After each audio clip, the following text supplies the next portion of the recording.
یہ اللہ کا نظام ہے کہ اللہ باطل کو پکڑیں گے حق کی وجہ سے، لیکن اگر اہل حق میں حق نہیں، اہل حق میں عبادات نہیں، ایمانیات نہیں، معاملات نہیں، معاشرہ نہیں، تو باطل کے پکڑنے کی کوئی وجہ نہیں ہے، یہ اس کی جنت ہے۔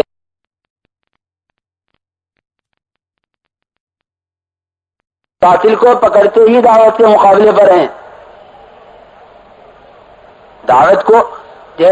باطل کو پکڑتے ہی ہیں دعوت کے مقابلے پر، کہ جب دعوت کے ذریعے سے امت کے اندر وہ ساری چیزیں اور وہ سارے کے سارے اللہ کے اوامر پوری طرح آ جاتے ہیں تو اللہ رب العزت ان کے صبر پر اور تقوی پر باطل کو پکڑتے ہیں۔ یہ اللہ کا نظام ہے کہ اللہ باطل کو پکڑیں گے حق کی وجہ سے، لیکن اگر اہل حق میں حق نہیں، اہل حق میں عبادات نہیں، ایمانیات نہیں، معاملات نہیں، معاشرہ نہیں،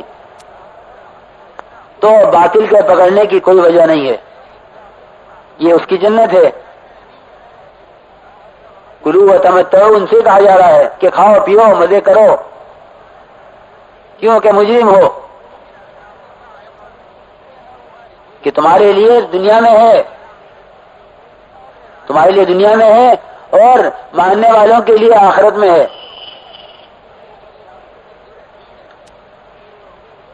تو یہ جو باطل کو پکڑیں گے وہ پکڑیں گے حق کی وجہ سے، لیکن میرے دوستوں بزرگوں، اگر حق اہل حق میں سے نکل گیا، حق اہل حق میں سے نکل گیا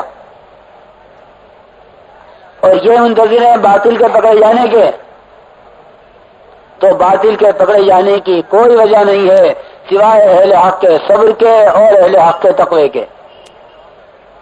وَإِن تَصْبِرُوا وَتَتَّقُوا لَا يَضُرُّكُمْ كَيْدُهُمْ شَيْئًا، یہ ہے نبیوں کا کام، یہ ہے نبیوں کا کام کہ بنی اسرائیل کی تمام بنی اسرائیل کے صبر پر اور تقوی پر اللہ نے فرعون کو پکڑا ہے۔ کدھر بنی اسرائیل کا صبر اور تقوی؟ وتمت کلمۃ ربک الحسنى علی بنی اسرائیل بما صبروا ودمرنا ما كان يصنع فرعون وقومه، کہ فرعون کو اس کی قوم کو اس پر پکڑا ہے کہ بنی اسرائیل اپنی عبادت میں اور دعوت میں اور جو کچھ کرنے کے لیے کہا گیا تھا وہ کام انہوں نے پورا کر دیا، تو اللہ کے جو وعدے ان کے ساتھ تھے وہ پورے ہوئے، کہنے پر ان کے صبر پر اور ان کے تقوی پر۔ ہمارے اندر صبر تو ہے کسی درجے میں لیکن تقوی نہیں ہے، یا تقوی کسی درجے میں ہے صبر نہیں ہے۔ جب یہ دونوں چیزوں میں سے ایک چیز رہ جاتی ہے تب بھی اللہ کی مدد باطل کے خلاف نہیں آیا کرتی، باطل کے خلاف اللہ کی مدد نہیں آتی جب اہل حق کے اندر سے صبر نکل جائے یا تقوی نکل جائے، اور ایک چیز پر اللہ کی مدد نہیں آتی، اس لیے کہ جو آدمی صبر کر رہا ہے بغیر تقوی کے، جو صبر کر رہا ہے بغیر تقوی کے، وہ ظالم ہے، وہ ظالم ہے جو بغیر تقوی کے صبر کر رہا ہے۔ جیسے چور ہے کہ چور کی پٹائی ہو رہی ہے تو چور صبر کرتا ہے نہیں، کہ چور صبر کرے گا، چور صبر کر رہا ہے لیکن اس چور کے صبر پر پولیس والوں کو نہیں پکڑیں گے کیونکہ اس میں تقوی نہیں ہے۔ جہاں قرآن نے صبر کو فرمایا تقوی کے ساتھ فرمایا، ان تصبروا وتتقوا، ان تصبروا وتتقوا، قرآن میں صبر کے ساتھ تقوی لائے کہ اگر تم ڈرو گے اور صبر کرو گے تو تمہارا کوئی نقصان کوئی نہیں کر سکے گا۔ تو اس لیے ایمان سکھلایا تاکہ صبر اور تقوی آوے، تاکہ صبر آوے اور تقوی آوے، اور اس صبر اور تقوی سے یہ دنیا میں غیروں کے خلاف کامیاب ہوں اور آخرت میں اللہ کے عذاب سے بچ کر ہمیشہ کی نعمتوں میں جائیں. یہ ہے اللہ کا نظام. لیکن میرے دوستوں عزیز و بزرگوں، ایک محنت ہے اللہ کے نظام کو اپنے مخالف بنانے کی، ایک محنت ہے اللہ کے نظام کو اپنے موافق بنانے کی.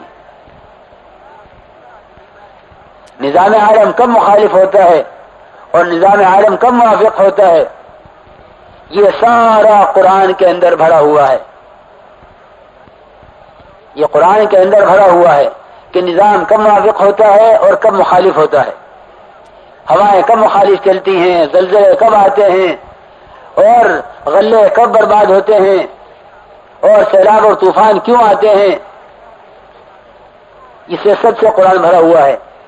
لیکن وہی بات شروع سے عرض کر رہا کہ اگر ایمان نہیں ہے تو ہلاکت کے اسباب نظر نہیں آئیں گے. نہ ہدایت کے اسباب نظر آئیں گے نہ ہلاکت کے اسباب نظر آئیں گے اگر ایمان نہیں ہے. المؤمن ينظر بنور اللہ، کہ ایمان بتلاوے گا، یہ تو ایمان بتلاوے گا کہ میں نے جو اسباب اختیار کیے ہوئے ہیں آیا یہ اللہ تعالیٰ کے نظام کو مخالف کرنے کے ہیں یا اللہ کے نظام کو اپنے موافق کرنے کے ہیں. یہ ایمان دکھلاوے گا. المؤمن ينظر بنور اللہ، کہ ایمان والا اللہ کے نور سے یہ دیکھے گا کہ یہ میرے مخالف ہے یا میرے موافق ہے. جیسے روشنی میں آدمی دیکھتا ہے کہ رسی ہے یا سانپ ہے، کہ اگر روشنی نہیں تو اسے نہیں معلوم کہ شیر ہے یا گدھا ہے. کہ ایمان کی روشنی میں یہ دیکھے گا کہ میرے نفع کی کیا چیز ہے، میرے نقصان کی کیا چیز ہے. تو نور ایمان سے یہ چیز نظر آئے گی. تو بغیر ایمان کے آدمی نہیں سمجھ سکتا کہ یہ نظام عالم جو اس میں تبدیلیاں آ رہی ہیں اس کا تعلق کہاں سے ہے. ایمان والا حالات عالم کو اعمال کے ساتھ جوڑتا ہے اور بے ایمان حالات عالم کو اسباب کے ساتھ جوڑتا ہے. جو حالات عالم کو اسباب کے ساتھ جوڑیں گے وہ اسباب کے بنانے کی محنت میں لگیں گے. جو حالات عالم کو اعمال کے ساتھ جوڑیں گے حالات عالم ان کی تربیت اور ان کی رہبری کر دیں گے. یہ میں تمام نبیوں کے واقعات کا یہ خلاصہ ہے. یہ نبیوں کے واقعات کا خلاصہ ہے کہ کب نظام موافق ہوا قوم کے، کب نظام مخالف ہوا قوم کے. کہ عذاب کے آنے کے کیا اسباب ہیں اور اللہ کی نصرتوں کے مددوں کے آنے کے کیا اسباب ہیں. لیکن ایمان والا ایک جھٹکے میں سمجھ لیتا ہے کہ یہ حالات جو آ رہے ہیں ان حالات کا تعلق میری فلاں بد عملی سے ہے. یہ ایمان والا سمجھ لیتا ہے کہ اس کا تعلق میری فلاں بد عملی سے ہے، یہ میری فلاں بد عملی سے ہے. تو حالات میرے دوستوں رہبری کے لیے ہیں. وَلَنُذِيقَنَّهُمْ مِنَ الْعَذَابِ الْأَدْنَىٰ دُونَ الْعَذَابِ الْأَكْبَرِ لَعَلَّهُمْ يَرْجِعُونَ. ہم تو چھوٹے چھوٹے جھٹکے اس لیے لاتے ہیں تاکہ تم بڑے جھٹکے سے بچ جاؤ. ہاں، بڑے جھٹکے سے بچ جاؤ تم. یہ ہم چھوٹے جھٹکے اس لیے لاتے ہیں کہ کاروبار میں جھٹکے، تجارت میں جھٹکے، کارخانوں میں جھٹکے، زمینوں میں جھٹکے ہم لاتے ہیں ان کو سمجھانے کے لیے. جس لائن میں بھی جھٹکا آتا ہے اس لائن والوں کو سمجھانے کے لیے آتا ہے. یہ اللہ کا فضل ہے. یہ اللہ کا فضل ہے کہ جب حالات آتے ہیں تو اللہ رب العزت یہ حالات ان کے غلط راستوں میں رکاوٹیں پیدا کرتے ہیں کہ یہ راستہ چھوڑ دو ادھر آ جاؤ، یہ راستہ چھوڑ دو ادھر گھوم جاؤ. لیکن اگر ایمان نہیں ہوتا تو آدمی غلط محنتوں پر اپنی کوششیں لگائے رکھتا ہے. بہت نادان ہے وہ انسان جو حالات کی محنت میں لگا رہے. یہ تجارت میں حالات آئے تو تجارت کی محنت کو بڑھا دیا، اور زراعت میں حالات آئے تو زراعت کی محنت کو بڑھا دیا، ملازمت میں حالات آئے تو ملازمت کی محنت کو بڑھا دیا. کہ اس سے اچھی ملازمت تلاش کر لی کہ نہیں. اللہ رب العزت جس شعبے میں حالات لاتے ہیں وہ اس شعبے کے چلانے والوں کو سمجھانے کے لیے لاتے ہیں. اللہ رب العزت جس شعبے میں حالات لاتے ہیں اس شعبوں کو چلانے والوں کو متنبع کرنے کے لیے، ان کے رخ کو صحیح کرنے کے لیے لاتے ہیں. لیکن یہ ایمان والا سمجھے گا کہ علی رضی اللہ تعالیٰ عنہ کو اگر ایک ٹھوکر بھی لگ جائے پیر میں تو فوراً یہ اندازہ کر لیں کہ یہ ٹھوکر کیوں لگی ہے. کہ ایمان والے کے لیے تو اتنا کافی ہے کہ کیا غلطی ہوئی. اس لیے میرے دوستوں بزرگوں، سب سے پہلی چیز سیکھنے کی ایمان ہے. یہ ایمان اگر آ گیا تو اس کی روشنی میں اور ایمان کی قوت سے یہ اللہ کے اوامر کے ذریعے اللہ کے خزانوں سے براہ راست استفادہ کرے گا. اللہ کے خزانوں سے براہ راست استفادہ کرے گا. اللہ تعالیٰ نے اپنے خزانوں سے دینے کے لیے اپنے اوامر، اپنے نواہی، بس یہ دو چیزیں ہیں، استعینوا بالصبر والصلاۃ. استعینوا بالصبر والصلاۃ کہ یہ صرف دو چیزیں ہیں. اللہ تعالیٰ نے جن چیزوں سے روکا ہے ان سے رکتے ہوئے اور جن کے کرنے کا حکم دیا ہے ان کو کرتے ہوئے. اللہ تعالیٰ نے جن چیزوں سے رکنے کا حکم دیا ہے ان سے رکنے کے ذریعے سے جن کاموں کو کرنے کا حکم دیا ہے ان کاموں کو کرنے کے ذریعے سے خزانوں سے استفادہ کرو، استعانت کرو، مدد لو. استعینوا بالصبر والصلاۃ.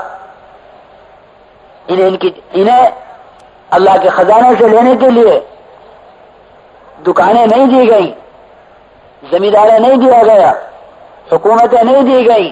میرے دوستوں بزرگوں، اصل میں اسباب ہیں دو قسم کے. ایک اسباب نبیوں کی لائن کے، ایک اسباب نبیوں کو نہ ماننے والوں کی لائن کے.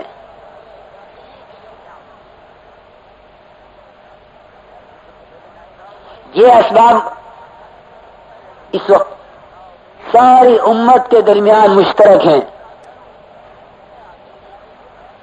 اللہ کو ماننے والے، نہ ماننے والے، سب نے یوں کہا کہ ہمارے پاس اسباب کے درجے میں دکان ہے، کارخانے ہیں، زمیندارہ ہے، کہ ہمارے پاس اسباب کے درجے میں یہ ہے.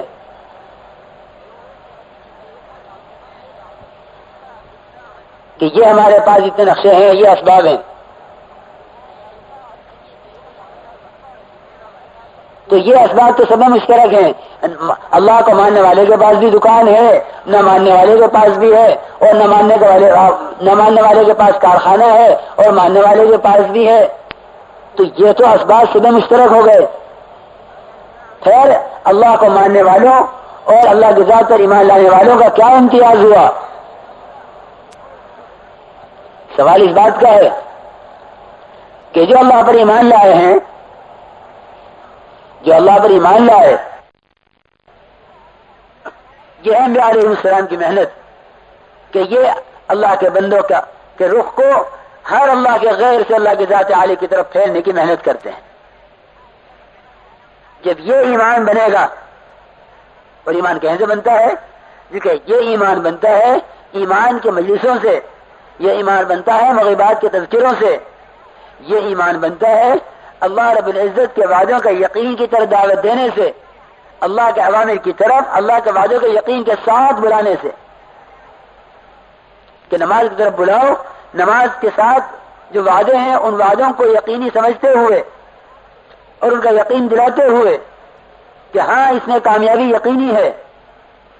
لیکن بات یہ ہے کہ آج جتنے یقین کے ساتھ ان اسباب کو بولا جا رہا جو دنیا والوں کے ہاتھوں میں ہے، اس یقین کے ساتھ ان اسباب کی طرف نہیں بلایا جا رہا یہ جناب رسول اللہ صلی اللہ علیہ وسلم اپنی امت کی کامیابی کے لیے اللہ کے یہاں سے لے کر تشریف لائے. آج بہت یقین کے ساتھ کہے گا کہ بھئی تاجروں نے یہ اعلان کیا ہے، بہت یقین کے ساتھ کہے گا کاش